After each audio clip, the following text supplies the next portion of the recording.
Most people with a full acre are still buying groceries every single week. That is insane.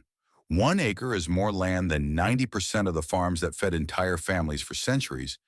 But the reason yours isn't doing that yet has nothing to do with your soil, your climate, or your budget. It is your layout. The way most homesteads are arranged wastes space, duplicates effort, and leaves huge gaps in production where nothing is growing and nothing is feeding you. But there is a layout strategy that changes all of that. A zone-based design that turns a single acre into a year-round food machine. Vegetables, fruit, eggs, meat, honey, and herbs every month, every season, without spending a dime at the grocery store on food you could be growing yourself. And by the end of this video, I am going to walk you through the exact layout, zone by zone, so you can map it onto your own property this weekend. Here is what is actually happening on most 1 acre homesteads right now. You have got a garden in one corner, a chicken coop somewhere else, maybe a couple of fruit trees scattered around with no real plan, and then a massive chunk of your property is just grass, mowed grass, doing absolutely nothing for you except costing you time and fuel every week. And meanwhile, you are still spending $600, $800, maybe $1,200 a month on groceries. For a family of four in 2025, the USDA says the average grocery bill is over $1,000 a month. That is $12,000 a year walking out of your household, and you are sitting on an entire acre of productive land. That is not a garden problem. That is a design problem. Most homesteaders plant without a layout strategy. They put the garden where it is convenient, not where it is most productive. They build the coop where there was space, not where the manure cycle feeds the soil. They plant fruit trees with no thought about sun exposure, wind protection, or how those trees interact with everything else on the property. And the result is a homestead that works in pieces but never works as a system. You get tomatoes in July, but nothing in January. Eggs in spring, but a slowdown in winter. A freezer full of one thing and an empty pantry of everything else. The gaps are where your money leaks out. Every month you cannot produce something as a month you are paying the grocery store instead. And the worst part, you have the land, you have the space, you just do not have the layout that connects everything into continuous production. That is what we are fixing today. The idea of zoning a small farm for maximum output isn't new, it is ancient. Before modern agriculture turned farming into rows of monocrops and giant equipment, small landholders in Europe, Asia, and Africa designed their properties in concentric zones. The most labor-intensive crops closest to the house, livestock in the middle ring, perennial food forest, and forage on the outer edges. Every zone fed into the next one. Kitchen scraps fed chickens, chicken manure composted into garden fertilizer. Garden waste fed rabbits, rabbit manure fed worms. Worms fed the soil grew more food. It was a closed loop, and it worked on as little as half an acre. This isn't theory. This is how families survived for centuries without grocery stores, without refrigerated trucks, without any external input at all. But then industrial agriculture came along and told us that farming was about scale, bigger fields, bigger equipment, bigger inputs. And suddenly the idea that 1 acre could feed a family year-round seemed ridiculous. It is not ridiculous, it is forgotten. Permaculture designers picked this knowledge back up in the 1970s and formalized it into what is now called zone-based design, but the principles go back thousands of years. And the reason it works so well on 1 acre is because, at that scale, everything is close enough to integrate.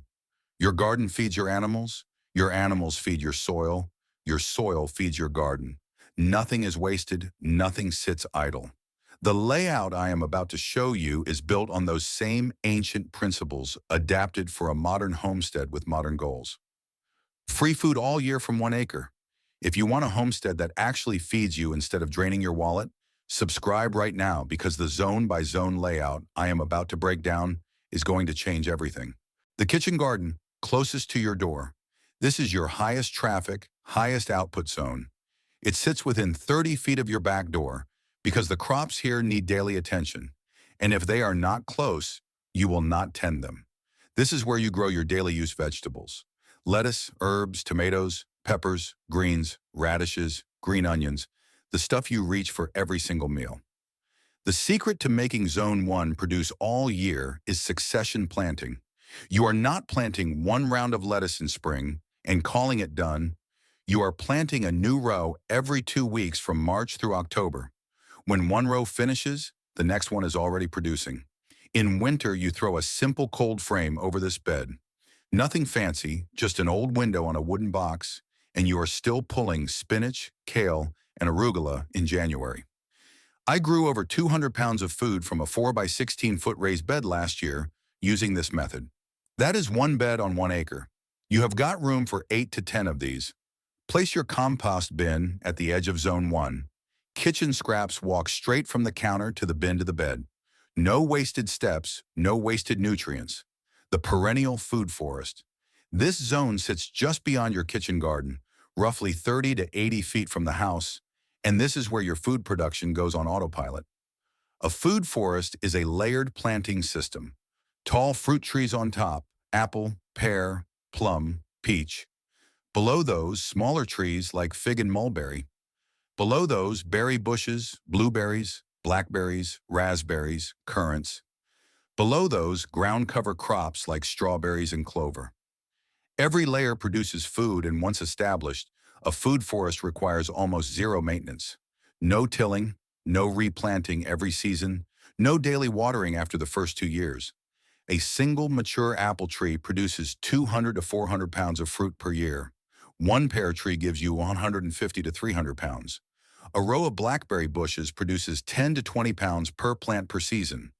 On a 1/4 acre of food forest, and that is all you need from your 1 acre, you are producing thousands of pounds of fruit and berries every single year for free, forever. And here is what most people miss. The fallen fruit, the windfall, the bruised stuff you won't eat, that goes straight to your chickens and your compost. Nothing is wasted. The food forest is the engine of year-round production, the egg and poultry station. This is where your chickens live, and placement matters more than most people think. Zone 3 sits directly adjacent to your food forest and your compost system. Why? Because your chickens are workers.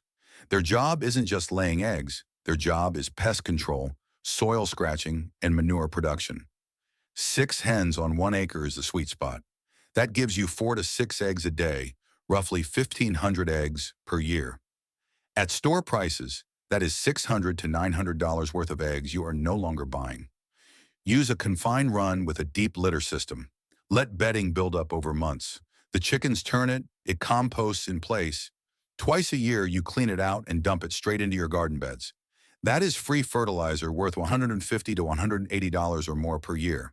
And I will be honest with you, I used to let my chickens free range across my whole property. They destroyed my garden in 2 weeks flat. Confined runs with rotational access to specific zones is how you get the benefits without the chaos. Feed costs stay low because your food forest drops fruit, your garden produces scraps, and your worm bin supplies protein. The chickens barely touch commercial feed. The rabbit and worm integration hub. This one surprised me the most when I first set it up. Rabbits convert 4 pounds of feed into 1 pound of meat. That is the best conversion ratio of any common livestock. Better than chickens, better than pigs, way better than cattle.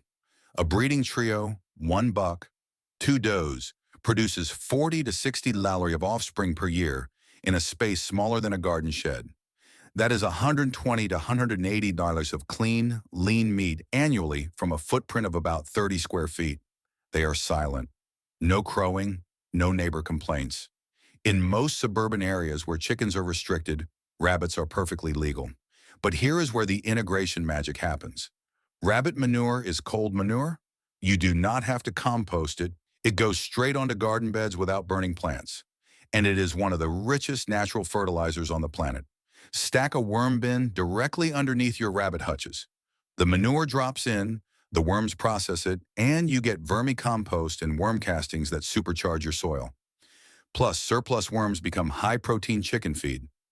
Rabbits feed worms, worms feed soil, soil feeds garden, garden scraps feed rabbits. See the loop? You are not managing separate systems, you are running one machine. The bee corridor. Bees do not just make honey, they make everything else on your acre produce more.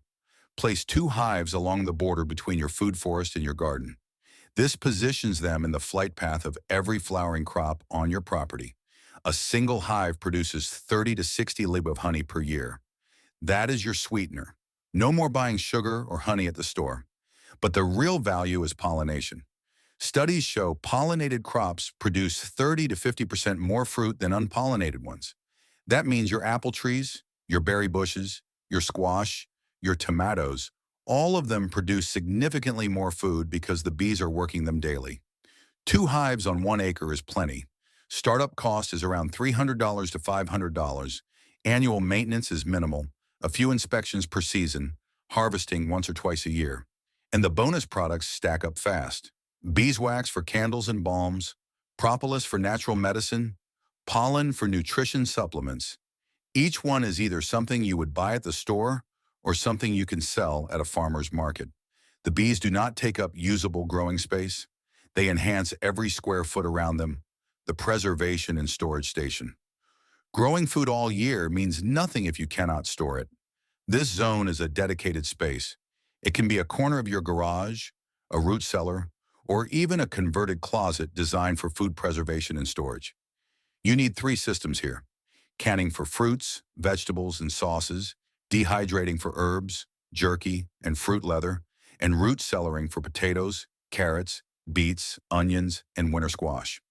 A basic pressure canner costs $80. A food dehydrator costs $50. A root cellar can be built from a buried trash can for under $20. Total setup around $150. These aren't luxuries, they are the bridge between your summer surplus and your winter table. Without preservation, you are drowning in zucchini in August and buying canned beans in February. With it, you eat from your own land 12 months a year. I put up over 300 jars last season from 1 acre. Tomato sauce, pickled beets, apple butter, dried herbs, frozen berries. My grocery bill from November through March was under $40 a month for a family of 4. Preservation turns a seasonal garden into a year-round food supply. The perimeter forage and mulching. This is the zone most people ignore entirely, and it is the one that makes the whole system sustainable long-term. Your outer perimeter, the edges of your acre, should be planted with fast-growing, multi-purpose plants. Comfrey, mulberry, moringa if your climate allows, and nitrogen-fixing trees like black locust or autumn olive. These plants serve 3 critical functions. First, they produce biomass for mulch. Comfrey alone can be cut 4 to 5 times per year and laid directly on garden beds as a nutrient-rich mulch. That replaces store-bought mulch entirely. Second, they produce animal feed. Comfrey leaves, mulberry fruit, and moringa are all high-protein feeds for chickens and rabbits. You are growing your own feed on land that would otherwise just be a fence line. Third, they act as windbreaks and privacy screens. They protect your inner zones from wind damage and reduce moisture loss from your garden beds. This ring costs almost nothing to establish. Comfrey grows from root cuttings. Mulberry grows from cuttings. You can plant an entire perimeter for under $30 in materials, and once it is established, it keeps producing for decades without replanting. That is free mulch, free feed, and free protection forever. I want to tell you exactly how I know this layout works because I didn't always do it this way. 3 years ago, my homestead was a mess. And I don't mean a charming, rustic kind of mess. I mean an inefficient, money-bleeding, frustrating mess. I had a garden on the south side of my property, chickens on the north side, fruit trees scattered randomly wherever I thought they looked nice. My compost pile was so far from the kitchen that I stopped walking scraps out to it by October every single year. And my rabbits were tucked behind the garage where I'd forget to check on them for days at a time. I was growing food, sure, but I was still spending over $700 a month on groceries. I was hauling manure across the yard in a wheelbarrow. I was losing fruit to birds because my chickens weren't anywhere near the trees.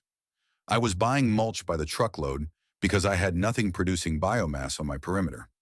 I was skeptical that rearranging everything would make a real difference. Moving a chicken coop? Transplanting fruit trees? That sounded like a lot of work for a theory. But I did it anyway, one zone at a time over the course of a single winter. By the following summer, everything changed. My compost production tripled because it was finally close enough to use daily. My chickens were eating fallen fruit instead of commercial feed. My rabbit manure was dropping directly into worm bins instead of sitting in a pile doing nothing. My perimeter comfrey was producing so much mulch, I was giving it away to neighbors. By the end of that first full year on the new layout, my grocery bill dropped to under $150 a month. Not because I was growing more food, I was growing roughly the same amount, but because nothing was being wasted, nothing was falling through the cracks, and every system was finally feeding the next one. Layout isn't a minor detail. It is the entire difference between a homestead that costs you money and one that feeds you for free. Before you start rearranging your property, let me save you from the mistakes I see homesteaders make over and over again with this kind of layout. Mistake 1. Putting the garden far from the house. Every extra step between your kitchen and your garden bed reduces how often you tend it. That is not laziness. That is human nature. If your salad greens are 200 feet away, you'll skip harvesting them and grab something from the fridge instead. Zone 1 exists within 30 feet of your door for a reason. Proximity equals productivity. Mistake 2. Skipping the preservation zone entirely. You can grow a mountain of food in summer and still go hungry in winter if you have no system for storing it. I've watched people harvest 50 kilograms of tomatoes in August and let half of them rot on the counter because they didn't have a canner ready before their first big harvest. Preservation isn't optional. It is the bridge between abundance and year-round food security. Set up your canning and dehydrating station before your first big harvest, not after. Mistake 3. Planting fruit trees without understanding spacing and sun. Fruit trees need full sun, 6 to 8 hours minimum. I've seen homesteaders plant beautiful apple trees in the shadow of their barn and wonder why they get no fruit for 5 years. Map your sun exposure before you plant a single tree. Morning light matters, afternoon shade kills production. Mistake 4. Trying to build all 7 zones in one season. This layout is powerful, but it is not a weekend project. If you try to install everything at once, you'll burn out by June and abandon half of it. Start with Zone 1 and Zone 3, your kitchen garden and your chickens. Get those running smoothly, then add 1 new zone per season. Within 2 years, you'll have the full system humming without ever feeling overwhelmed. Here is what this layout looks like once every zone is established and running. You walk out your back door and harvest breakfast from Zone 1. Your chickens are already fed from yesterday's fallen fruit. Your rabbits are producing manure that's feeding worms that are building the soil that grows your next crop. Your bees are pollinating everything in sight. Your perimeter is generating free mulch and free animal feed without you lifting a finger. Your grocery bill drops to almost nothing, not because you're depriving yourself, because your acre is producing more variety and more nutrition than the grocery store ever gave you. You stop worrying about supply chains. You stop flinching at food prices.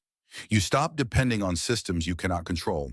1 acre designed intentionally gives you something money cannot buy: real independence. The kind where your land feeds your family no matter what happens outside your fence line. Now, I want to hear from you. Which zone are you setting up first? Are you starting with the kitchen garden, the chickens, the food forest? Drop your answer in the comments right now. I read every single one, and your experience might be exactly what another homesteader needs to hear. Next video, I am breaking down the exact planting calendar for a 1 acre homestead, month by month, zone by zone, exactly what to plant and when, so nothing sits empty and nothing goes to waste. You are going to want that one. Your acre is enough. It always was. You just needed the right layout to unlock it. If this blueprint for self-sufficiency has changed the way you look at your land, make sure to subscribe and like this video. We are uncovering the traditional wisdom that modern systems tried to bury. Let's cultivate a future of true independence together. The next chapter of your homesteading journey is about to begin.